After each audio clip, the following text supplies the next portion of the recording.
Ladies and gentlemen, welcome to this super exciting announcement video on one of the next big steps that I'm taking in my career. If you are lucky enough to be watching this on December the 11th, 2022, in just about a few hours, we are going to get underway here in Los Angeles, California, with a chess boxing event. It is the Ludwig Mogul Chess Boxing Championship. Some of the biggest streamers and some of the biggest chess players in the world are going to battle it out in a sport that is half chess and half boxing. Before I even get into anything in the video, if my video or my audio is not as good as always, I'm in a hotel, I'm on a travel setup, and I do apologize. Also, this is one of the quirkiest and strangest hotels I've ever stayed at. I should have expected nothing different from Los Angeles. I can hear everything. I can hear my neighbors. I can hear people in the hallway. I can hear people below me and above me, and the street is right over there. So it's kind of terrible, but I got some sleep. I'm refreshed and rejuvenated. So the interesting thing about the chess boxing thing is that I was actually originally going to be the main event fight, like the fight, the final fight, and I was thinking about my possible opponents. In fact, I started training. I've been boxing and I've been doing Muay Thai for the last like 4 or 5 months, and I love it, and I highly recommend it to all of you. Unfortunately, I didn't really have an opponent. I weigh 150 pounds, which is about 70 kilo. I am, an international master in chess, so I need to be matched up against someone of that level. And also, they have to have a following because we need to be able to promote the event together. But instead of me, it's Lawrence Trent, international master, versus Grandmaster Amon Hambleton of Chessbra.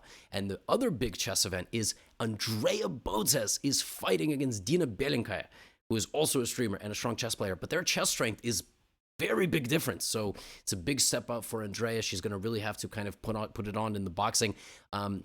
In this video, I want to, there's like other streamers like who are very big and popular as well. Like for instance, Myth is fighting, Disguised Toast is fighting against Point Crow. You got Stands and Box. And there's, other folks as well. There's been like card changes, so I don't exactly know the format, but this event is happening tonight and it's going to be streamed live on Ludwig's YouTube channel. And I will be ringside doing the commentary. Think about UFC. You got Rogan, you got John Anik, you got Cormier. Like, that's absolutely fascinating. So, first things first. What I was going to do in this video is I was going to preview these matchups a bit. But this is the venue. Matt Thomas is going to be one of my co-commentators, and he's a chess boxing champion.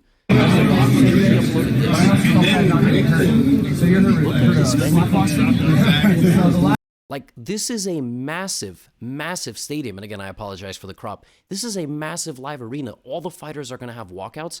And if you take a look at that right there, if you take a look at this, like this thing, they're going to be moving the chessboard in and out of the arena potentially in like some very cool special effects type of ways. I mean, it really is a spectacle. It is something that I couldn't have imagined being a part of. And whether or not I am actually going to be a chess boxer in the future, if I find an opponent, at least for now, I am going to be a live commentator of the largest chess boxing event ever.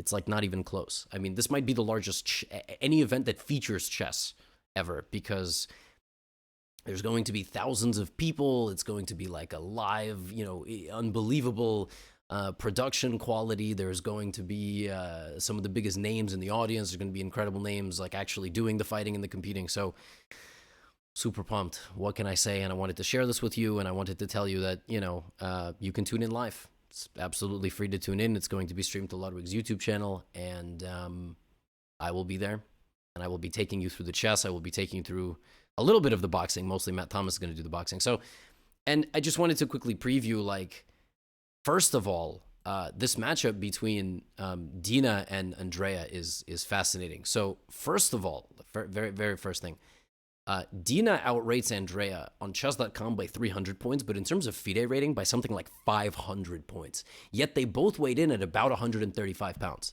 I think Andrea was 137, and I think Dina was 132, or I'm reversing it, but like they're very close in weight. And they're bantamweight essentially, which is like, it's interesting what's going to happen once you get punched in the head. But the fascinating thing about them is that recently they played a match on chess.com where they had to do cardio. So it was like a high intensity workout match. So you were kind of like simulating how you might be feeling in this boxing segment, punch, exhausted and whatnot. But Andrea won the match. I'm going to show you, like, she started with d4. and she played a London, and she played in this way where you turn the London into like a queen's gambit, kind of like what she did here with bishop f4 and these two. And when the bishop leaves the light squares, white can play queen b3 and apply some queenside pressure. And then she got Dina in this kind of like opening trap. See, opening trap for you means England gambit. You win the game in 8 moves. Opening trap as a kind of more advanced player means a very slight advantage in the opening and by far a more pleasant position. This is a very well-known trap in the London. At least I thought it was well-known. Dina kind of fell into it. It's in a blitz game. And white now has just free roll on the queen side. Like pressure here, and white will just play b4, b5, knight c3. This knight will rotate over here, and white will just win. Like the position plays itself and also speaks for itself. And that's exactly what Andrea did. She kind of kicked out Dina's pieces, and then she brought her knight to a5, and she's already essentially winning the game. Now, it's sort of a shame that Andrea, used this kind of prep in her online games and wasn't able to, because if she gets this position in chess boxing, its position is going to be very easy to play. And she got like a dominant position. Now, Dina tried to muddy the waters here. Unfortunately, this simply doesn't work because white can sort of play the easy way and then take the free pawns. Andrea did do that and then took this way and then took on a6. And she is just up 2 pawns with a completely winning position. Like, it's not close. Black has nothing here. So, as I said, like, despite their 400-500 point rating disparity, when you are exercising in between rounds, like chess boxing is 90 seconds of boxing, 2 minutes of chess or 3 minutes of chess, and then, back and forth. And we will announce all the rules on the actual broadcast, so you should tune in. You lose some of your chess ability, especially when when you're getting punched or you're exhausted and everything is sore and tired. And yeah, Andrea, it became a little bit complicated. Dina actually did make a pretty strong comeback to create a blockade, but white just got too far of a head start in this game and was just totally winning. Andrea just consolidated, brought all the pieces down, and Dina resigned on move 30. Andrea like straight up beat Dina, that is a massive upset. I think Dina's FIDE rating is 2,300. Andrea's might be 1,900. Probably should have looked it up before the video, but like I'm pretty sure it's like 400 or 500 points, which is that's no joke. Okay, and I would be okay fighting a super GM in chess boxing. Meaning like my FIDE rating is 2,300. Theirs is 2,700. I would be okay with that.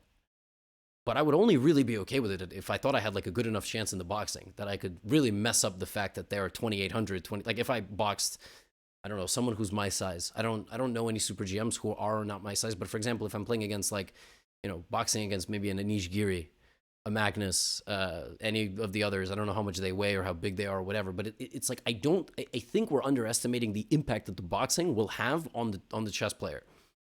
They did play a couple of other games. Dina struck back. I think they had 3 games. Dina played like, kind of a sideline Sicilian defense, castles, rook e1, d4, and Andrea got a little bit trade happy early. And like you'll notice Dina's playing style also just like very solid, consistent, like, play the moves quickly and don't have to think, don't have to complicate anything, which you will not really be able to calculate a whole lot in this sort of chess boxing thing, I think. And Dina went up 2 pawns and brought the bishop back and is just very, very clearly more happy here. Black definitely has some counterplay, but spotting the counterplay is going to be very difficult. Let alone here, and definitely not when you're getting punched and there's 10,000 people screaming. And Dina just picked up a couple extra pawns, ended up winning a rook. And actually, it's more than a rook because after king h7, white has bishop e4. And Andrea resigned. But they had a tiebreaker game, and Andrea played a London in this one, and this time Dina played like a King's Indian style, and Andrea just like didn't let her off the hook. She just went after her. She played like super aggressively. Black struck back in the center, and then e4, knight c4, rook d1.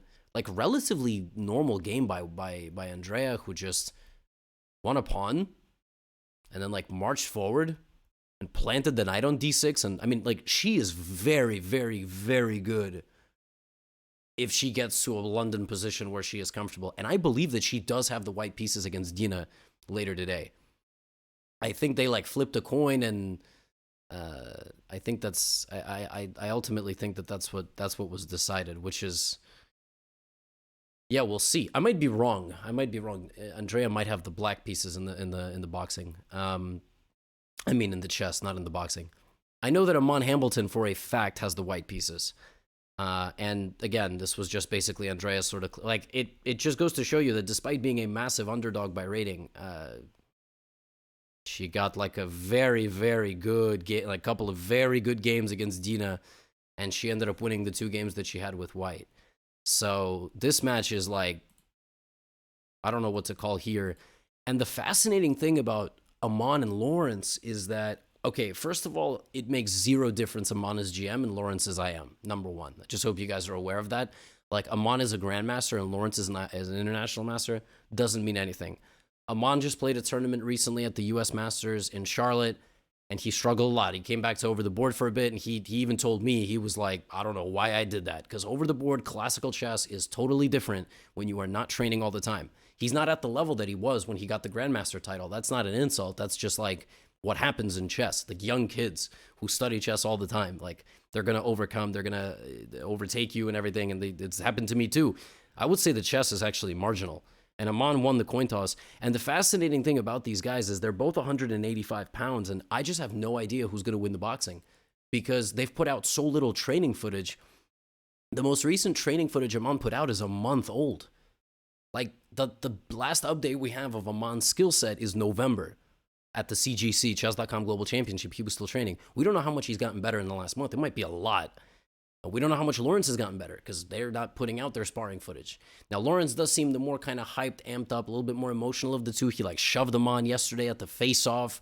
And then took his shirt off too. He's also coming off the Harry Kane penalty miss. I don't know if that's going to fuel him or get him upset. Like, there's a lot of factors at play here. Amon is very chill about the whole thing. It's actually super impressive to see.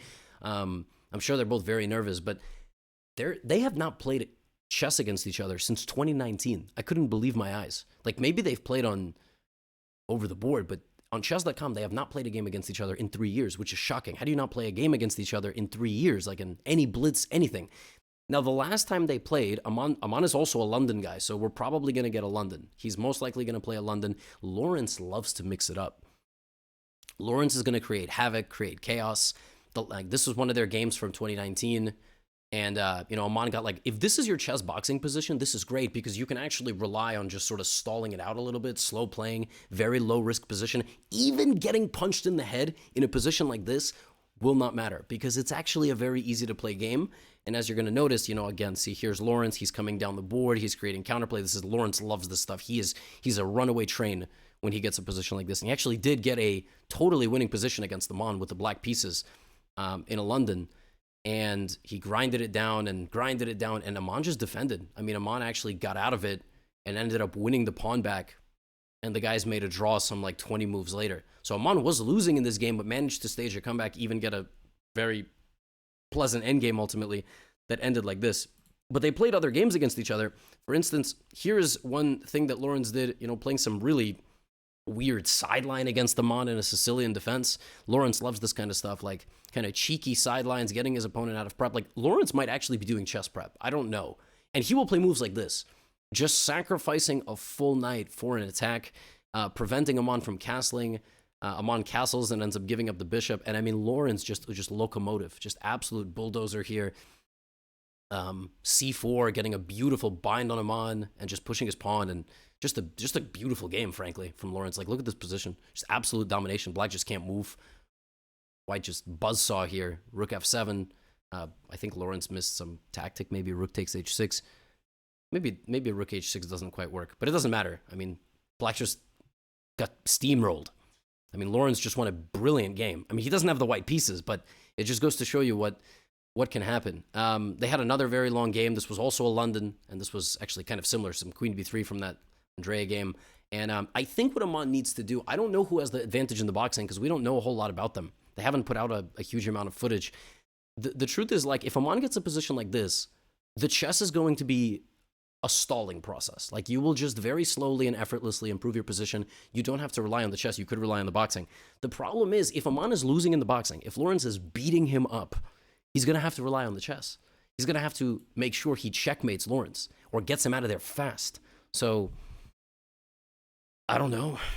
I don't know if the London is the right choice. I mean, he's going to play it for sure because he can save clock time and he doesn't need to, think too much. But and he's had some really nice positions, but Lawrence doesn't go away easily. And I mean, again, the London is so solid. It's like can be very tough to break through. And ultimately, this one also ended in a draw. And they played 3 more games. This one, Lawrence beat Aman in 10 moves, but it's because Aman played the England Gambit and got like counter caught in some sort of trap, and bishop b5 and bishop d2 just wins the game.